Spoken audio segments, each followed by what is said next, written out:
Good morning and welcome to the Perma-Fix Fiscal Second Quarter 2025 Earnings Conference Call. At this time, all participants have been placed on a listen-only mode, and the floor will be open for questions following the presentation. If anyone should require operator assistance during this conference, please press star zero on your phone keypad. Please note this conference is being recorded. I will now turn the conference over to your host, David Waldman of Crescendo Communications. David, the floor is yours. Thank you, Jenny, and good morning, everyone. Welcome to Perma-Fix Environmental Services Second Quarter 2025 Conference Call. On the call with us this morning are Mark Duff, President and CEO, Dr. Lou Centofanti, Executive Vice President of Strategic Initiatives, and Ben Naccarato, Chief Financial Officer. The company issued a press release this morning containing second quarter 2025 financial results, which is also posted on the company's website. If you have any questions after the call or would like any additional information about the company, please contact Crescendo Communications at 212-671-1020. I'd also like to remind everyone that certain statements contained within the conference call may be deemed forward-looking statements within the meaning of the Private Securities Litigation Reform Act of 1995 and include certain non-GAAP financial measures. All statements on this conference call, other than a statement of historical fact, are forward-looking statements that are subject to known and unknown risks, uncertainties, and other factors which could cause actual results and performance of the company to differ materially from such statements. These risks and uncertainties are detailed in the company's filings with the U.S. Securities and Exchange Commission, as well as this morning's press release. The company makes no commitment to disclose any revisions to forward-looking statements or any facts, events, or circumstances after the date hereof that bear upon forward-looking statements. In addition, today's discussion will include references to non-GAAP measures. Perma-Fix believes that such information provides an additional measurement and consistent historical comparison of its performance. A reconciliation of the non-GAAP measures to the most directly comparable GAAP measures is available in today's news release and on our website. I'd now like to turn the call over to Mark Duff. Please go ahead, Mark. All right, thank you, David, and good morning, everyone. We delivered a sequential and year-over-year revenue growth in the second quarter, accompanied by a meaningful improvement in our gross margin. These results reflect continued progress on our operational initiatives, particularly within our treatment segment, where revenue increased approximately 37% compared to the same period last year. Even more notable was the fact that our waste receipts more than doubled year-over-year to approximately $14 million in Q2 of 2025. That said, treatment results were tempered by technical challenges that limited production capacity early in the quarter. Now, these issues have been resolved through automation and process improvements that are already enhancing our throughput, improving safety, and reducing manual labor. We expect to realize the full benefit of these enhancements in the second half of the year. Importantly, we continue to realize steady shipments from Hanford in support of the cleanup program, as well as the tank management mission, which are estimated to be about $3 million of revenue per month. On a related note, the Department of Energy recently announced a delay in the DFLAW facility startup from August 1st to as late as October 15th. Despite the short-term delay, that program represents substantial new revenue streams for us. We remain encouraged by the long-term outlook for DFLAW and the substantial recurring revenue and cash flow it is expected to contribute once operational. In our services segment, project delays occurred earlier in the quarter, largely due to the federal government or federal procurement timing impacting our results. However, field execution and cleanup and remediation work is now tracking on schedule across key DOE and DoD sites. We're also pleased to report that our team was awarded a position on the Navy's $240 million RADMAC-3 IDIQ contract during the quarter. This award enforces our core competencies in radiological cleanup and positions us for a steady stream of potential task order opportunities in the coming quarters. We've also entered the 6-month period, a planning period for the West Valley project as part of the BWXT-led team, where we expect to play a key role in long-term DOE cleanup efforts. While revenue recognition will be tied to DOE's approval of our final performance strategy, expected later this year, we view this as a significant multi-year opportunity for our services business. Returning now to PFAS, we made strong progress this quarter on multiple fronts. We expanded demonstration activities with both Fortune 500 companies and large government agencies. And year-to-date, PFAS-related sales have reached approximately $500K, representing about 30,000 gallons of material so far. Daily operations have resumed at our Perma-Fix unit in Florida, and construction is underway on our Gen 2 system in Oak Ridge, Tennessee, which is designed to support up to 3,000 gallons of production per day while reducing unit operating costs. The Gen 2 system will also provide the potential to support mobile field deployment options for use in landfills, waste treatment plants, and remote sites. We continue to be encouraged by the technology's destruction performance and its scalability and the ability to reduce liability for our customers at a competitive price point. Internationally, we've received over $7 million in waste receipts during the past 2 quarters and continue to see strong interest from customers in Canada, Germany, Mexico, and Italy. Our €50 million contract with the European Union and Italy is progressing through the permitting and preparation phase, and we remain on track to initiate treatment operations in 2026. Across the organization, we remain focused on disciplined cost management and targeted margin improvement initiatives, which have continued to be implemented throughout Q3 as well. These programs are already contributing to improved productivity and are expected to support stronger EBITDA performance in the second half. In addition to our revenue-generating activities, we're pursuing several large-scale federal and commercial procurement opportunities, including bids with the U.S. Army Corps of Engineers and DOE National Laboratories. Combined, these opportunities represent more than $200 million in potential contract value, with award decisions expected during the first half of 26. Company-wide, our waste backlog currently stands at approximately $13.2 million, providing strong visibility into the second half treatment volumes and services activities. We're also encouraged by evolving PFAS policy and regulatory developments in both the federal and the state levels, which continue to support demand for comprehensive destructive technologies like ours. With growing treatment volumes, renewed activity in our services segment, and commercial traction in PFAS, along with a healthy pipeline of domestic and international opportunities, we believe Perma-Fix is well positioned to deliver improved financial results in the second half of 25 and build long-term momentum heading into 26. With that, I'll now turn over the call to Ben Naccarato to walk through our financial results in more detail. Ben? Thank you, Mark. I'll start with revenue. Our total revenue from our continuing operations for the second quarter was $14.6 million, compared to last year's second quarter of $14 million. That's an increase of $600,000 or 4.3%. Our revenue in the treatment segment increased by $3.1 million over the prior year, or 36.6%, as the waste volumes increased, as did our average price of waste, which is usually impacted by waste mix. Our treatment segment began the quarter with a backlog of $10 million and had waste receipts and related revenues in excess of $14 million during the quarter, which contributed to the improved revenue and the strong backlog entering the third quarter. The increase in revenue was offset by a decrease in revenue at our services segment of $2.5 million. Project delays and completion of large projects in the prior year were the main drivers of this shortfall. Moving to gross profit. For the quarter, our gross profit was $1.5 million compared to a negative $1.3 million in Q2 of 24. That's an improvement of $2.8 million. The revenue increase and lower variable costs of the waste treated had a positive impact on gross profit of totaling about $3.4 million, which was partially offset by increased fixed costs at the plants of $683,000. The increased fixed costs were primarily labor related due to increases in waste receipts.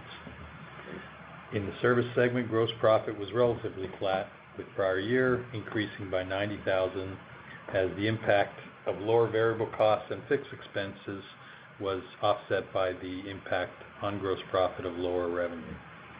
The lower variable costs were the result of improved profitability of the projects performed this year, while our lower fixed costs were the result of reductions to our indirect labor.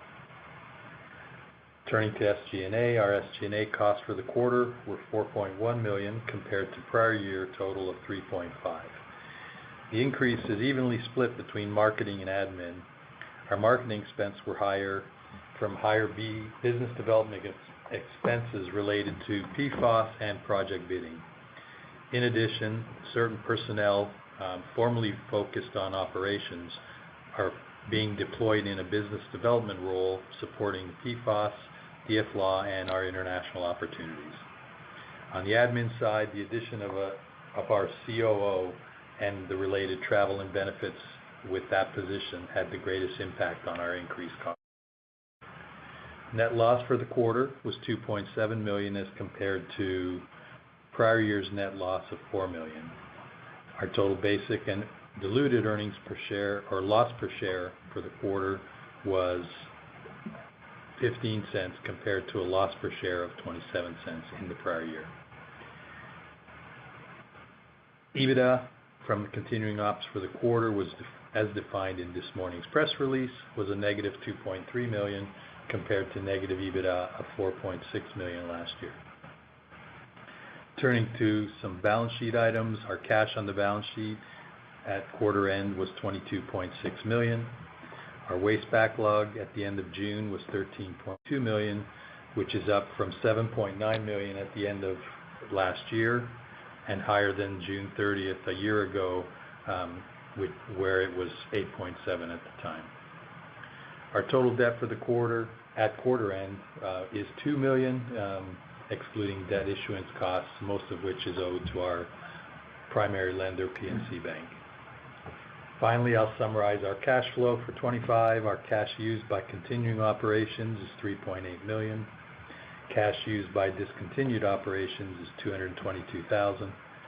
Cash used for investing in continuing operations was $1.5 million, most of which relates to capital spending and the remainder on permits and other investments.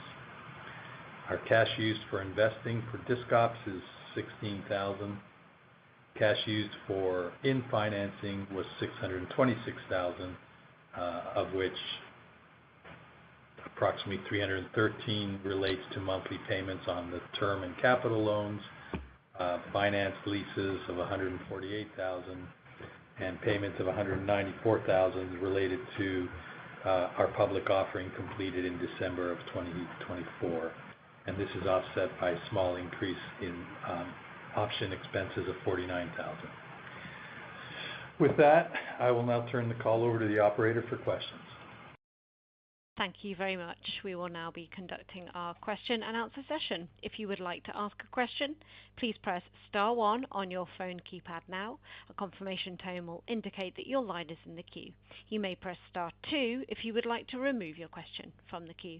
For any participants using speaker equipment, it might be necessary to pick up your handsets before you press the keys. Please wait a moment whilst we poll for questions. Thank you. Our first question is coming from Aaron Spicella of Craig-Hallum. Aaron, your line is live. Yeah, good morning, Mark and Ben. Thanks for taking the questions. First on the treatment side of things, you kind of talked about some challenges, improvements that have been made. Can you just, give a little bit more detail on there and, maybe how you think about the margin pickup in the back half and just maybe how you're thinking about overall kind of treatments in the back half of the year? Yeah, Aaron, appreciate that question. We started receiving, I think I mentioned this the last quarter call, that we started receiving a sizable waste stream from the Hanford operations side of the house, not the tank closure, but actually comes through tank closure, but it's more associated with operations of the tank farms themselves. This waste stream includes some solidification processes that had to occur, and we're having a difficult time with the process because it was labor intensive.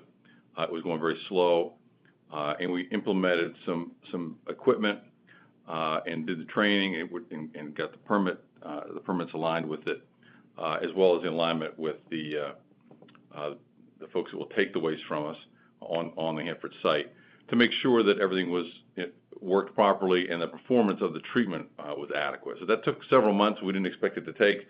If you remember last quarter, I talked about the fact that we had to hire a lot of people, and it took a while to get them trained in place. So that all happened, and then we had problems with production. But that has all been resolved in about halfway through the quarter, and we really started getting our feet under us in June and meeting our performance goals. So now that waste stream it should be sustainable through 27 at minimum, and it's really a core competency for the type of work we do at our Northwest plant. All the other waste streams are going well, and the Northwest facility is becoming a real anchor for us as expected in support of upcoming projects at Hanford as well, but also many other clients around the country and internationally as we continue to expand the operations there. All right, thanks for the color there. And then, on Hanford, I saw the wording in the release on as late as October 15th. Maybe just talk about, it sounds like, confidence that could start up before then, and you alluded to it, but just, preparations being made at the Northwest facility to handle those volumes as they start up. Yeah, the delay was somewhat unexpected to us because it was so close to the anticipated start date, but it's not really unexpected that they would have a delay in these types of things. But we heard that there was a number of items they're working through that have been publicized by the independent groups that make sure they're ready, and that they were finding nitrogen oxide and some of the off-gas systems that they had to deal with and address those concerns. We've been told informally that's what they're working on right now. It shouldn't be the entire period. They give themselves some buffer. That's largely speculation. They're not really discussing what their timeline really is. But I know DOE is not going to want to do multiple delays, so we're pretty confident that they should be done well within that period and then get rolling. Once they get rolling, then they'll enter the hot commissioning period. That's where they introduce actual tank waste to the plant, and that they'll do about 12 to 24 canisters. Then they'll test those canisters for performance, making sure it meets the standards they designed the facility to do, and test all the systems, make sure they're working properly, and then they'll enter into an operational phase after that. So that operational phase would most likely be sometime in Q4.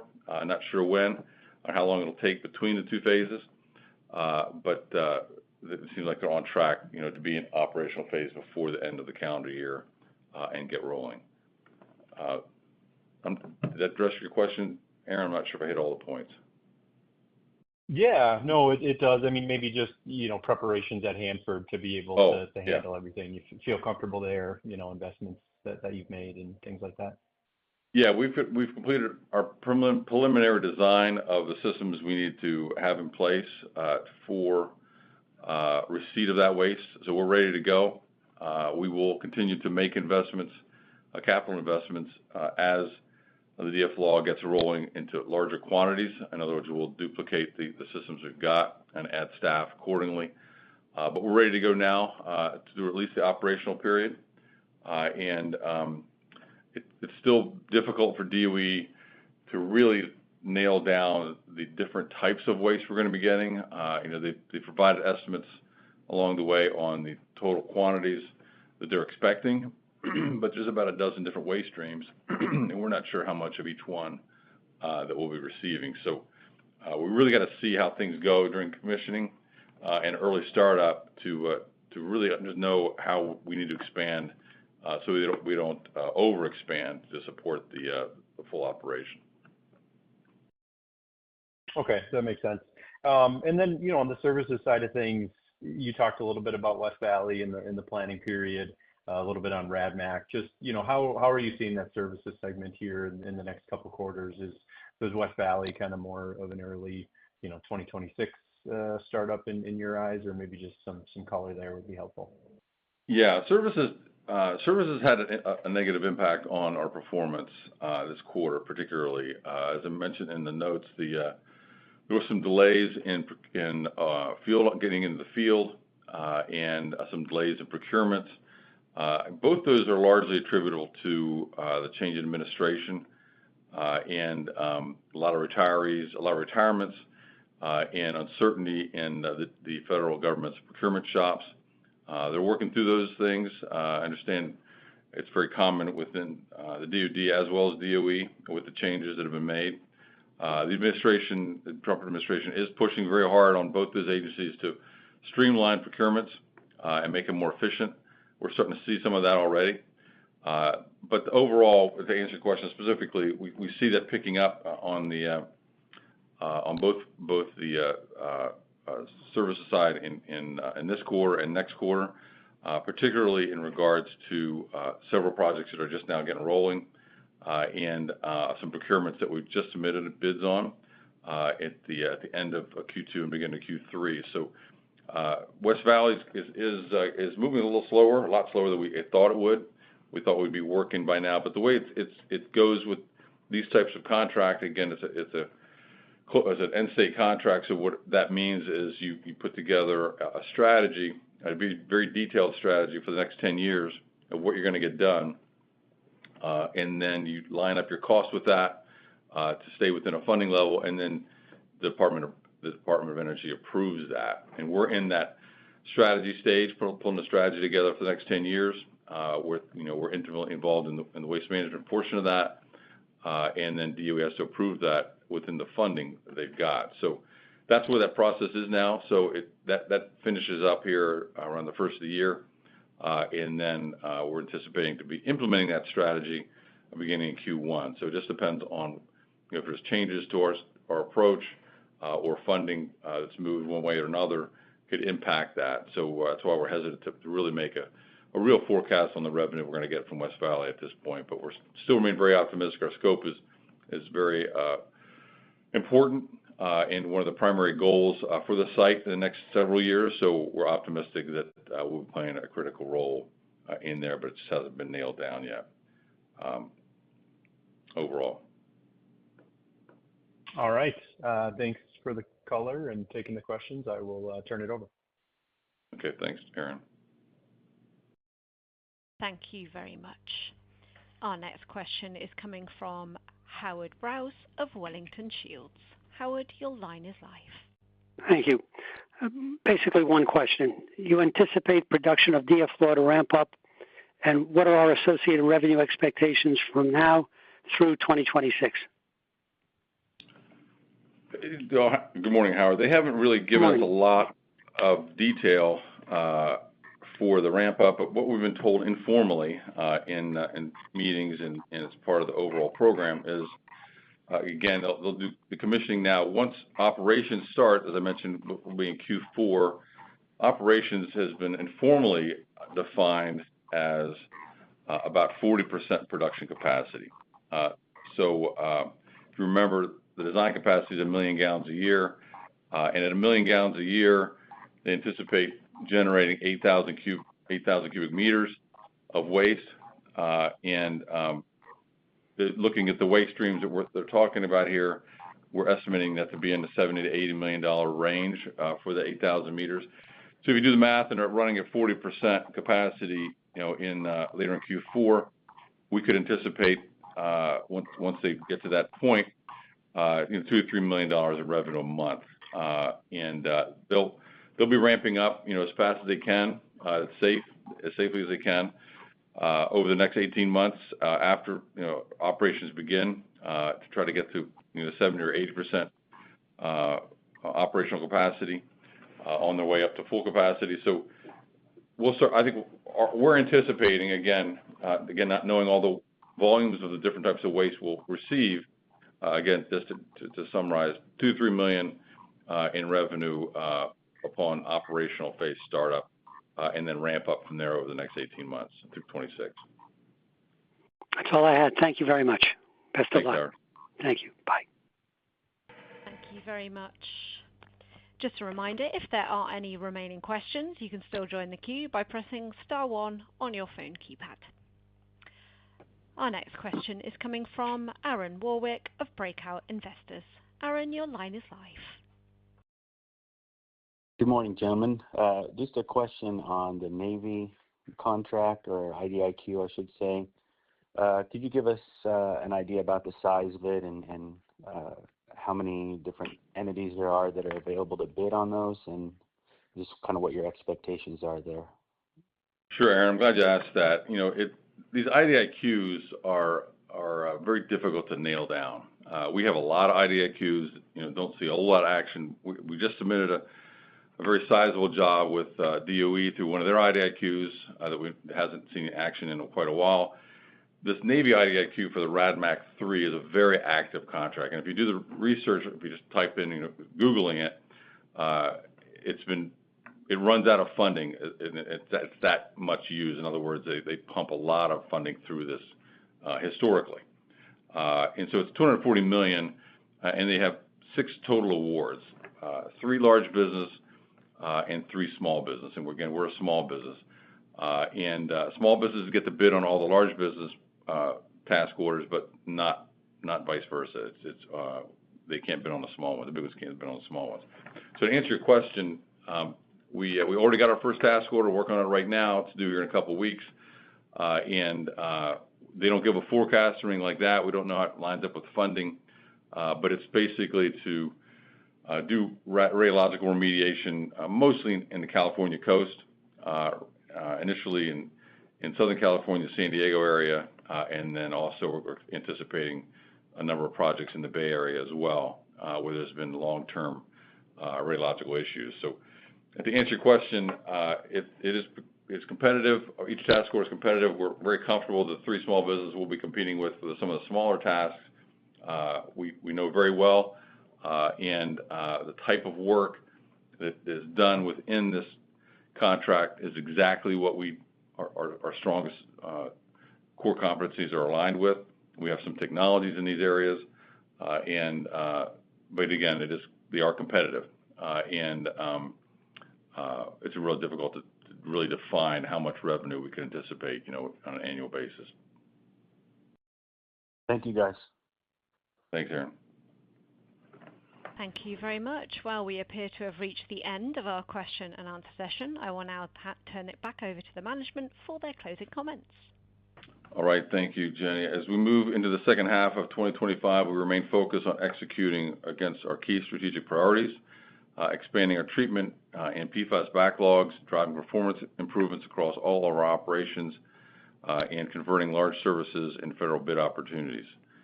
The operational investments we made earlier in the year, combined with the progress we're seeing at Perma-Fix Northwest within the PFAS program and across all our DOE segments and engagements, they all position us to deliver stronger results in the coming quarters.